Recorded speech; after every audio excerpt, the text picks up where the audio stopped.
नौकरी करते हैं और हर महीने आपकी सैलरी से पीएफ कटता है तो ये खबर आपके बहुत काम की है, क्योंकि अब पीएफ बैलेंस चेक करने के लिए ना साइबर कैफे जाने की जरूरत है, ना लंबी प्रक्रिया से गुजरने की। सिर्फ एक मिस्ड कॉल देकर आप घर बैठे जान सकते हैं कि आपके ईपीएफ अकाउंट में कितने पैसे जमा हैं। लेकिन कई लोगों को यूएएन एक्टिवेशन, ओटीपी और मेंबर आईडी जैसी दिक्कतें भी परेशान करती हैं। तो आखिर पीएफ बैलेंस चेक करने का सबसे आसान तरीका क्या है और अगर एरर आ रही है तो उसे कैसे ठीक करें? आज की इस रिपोर्ट में आपको पूरी जानकारी देंगे आसान भाषा में। देश के करोड़ों ईपीएफओ सब्सक्राइबर्स अब कुछ ही मिनटों में अपना पीएफ बैलेंस चेक कर सकते हैं। कर्मचारी भविष्य निधि संगठन यानी ईपीएफओ फिलहाल वित्त वर्ष 2024-25 के लिए पीएफ जमा रकम पर 8.25% सालाना ब्याज दे रहा है। ऐसे में कर्मचारियों के लिए अपने पीएफ खाते पर नजर रखना बेहद जरूरी हो गया है। सबसे पहले बात करते हैं ईपीएफओ पोर्टल की।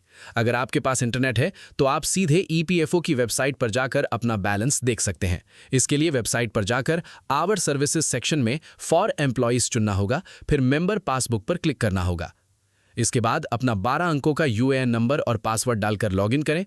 लॉगिन करते ही आपकी मेंबर आईडी दिखाई देगी। उस पर क्लिक करते ही पूरी पीएफ पासबुक और कुल जमा रकम स्क्रीन पर आ जाएगी।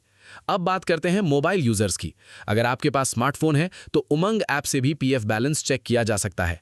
इसके लिए उमंग ऐप डाउनलोड करें, लॉगिन करें और ऑल सर्विसेज में जाकर ईपीएफओ सर्च करें। फिर एम्प्लॉय सेंट्रिक सर्विसेज में जाकर व्यू पासबुक पर क्लिक करें। आपके रजिस्टर्ड मोबाइल नंबर पर ओटीपी आएगा। ओटीपी डालते ही पीएफ बैलेंस और पासबुक की पूरी जानकारी आपके सामने होगी।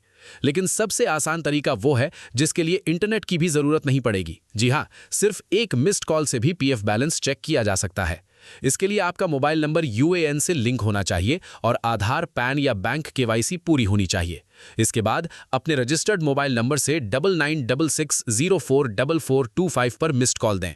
2 रिंग के बाद कॉल अपने आप कट जाएगी और कुछ सेकंड में एसएमएस के जरिए पीएफ बैलेंस और आखिरी योगदान की जानकारी मिल जाएगी। अगर आप एसएमएस से जानकारी लेना चाहते हैं तो वो सुविधा भी उपलब्ध है। इसके लिए 7738299889 पर मैसेज भेजना होगा। मैसेज का फॉर्मेट होगा ईपीएफओ यूएएन HIN। यहाँ HIN हिंदी भाषा के लिए इस्तेमाल होता है। अगर अंग्रेजी में जानकारी चाहिए तो ENG लिख सकते हैं और मराठी के लिए MAR। अब बात उन समस्याओं की जो सबसे ज्यादा लोगों को परेशान करती हैं। कई बार यूएएन एक्टिव नहीं होता। इसकी सबसे बड़ी वजह होती है आधार कार्ड और ईपीएफओ रिकॉर्ड में जानकारी का मैच ना होना। अगर नाम, जन्मतिथि या जेंडर अलग अलग दर्ज है तो यूएएन एक्टिवेशन में दिक्कत आती है। ऐसी स्थिति में ईपीएफओ पोर्टल के जॉइंट डिक्लेरेशन सेक्शन या अपने एम्प्लॉयर की मदद से जानकारी सही करवाई जा सकती है। कई लोगों को ओटीपी भी नहीं मिलता। इसका कारण होता है आधार से मोबाइल नंबर लिंक ना होना। ऐसे में पहले आधार में मोबाइल नंबर अपडेट करवाना जरूरी होता है। वहीं कुछ यूजर्स को member ID not seeded with UAN error दिखाई देता है। इसका मतलब होता है कि आपकी मेंबर आईडी अभी यूएएन से लिंक नहीं हुई है। इसे ठीक करने के लिए ईपीएफओ पोर्टल पर लॉगिन करके प्रोफाइल और सर्विस हिस्ट्री में मेंबर आईडी चेक करें। साथ ही मैनेज सेक्शन में जाकर केवाईसी स्टेटस भी वेरीफाई करें। अगर आपने हाल ही में नौकरी बदली है तो पुरानी मेंबर आईडी को नई कंपनी के यूएएन से लिंक कराने के लिए one member one EPF account सुविधा का इस्तेमाल कर सकते हैं। तो अब पीएफ बैलेंस चेक करना पहले से कहीं ज्यादा आसान हो गया है। चाहे वेबसाइट हो, उमंग ऐप, एसएमएस या सिर्फ एक मिस्ड कॉल, हर तरीका मिनटों में आपके पीएफ खाते की पूरी जानकारी दे सकता है। लेकिन इसके लिए यूएएन, केवाईसी और मोबाइल नंबर का सही तरीके से अपडेट होना बेहद जरूरी है।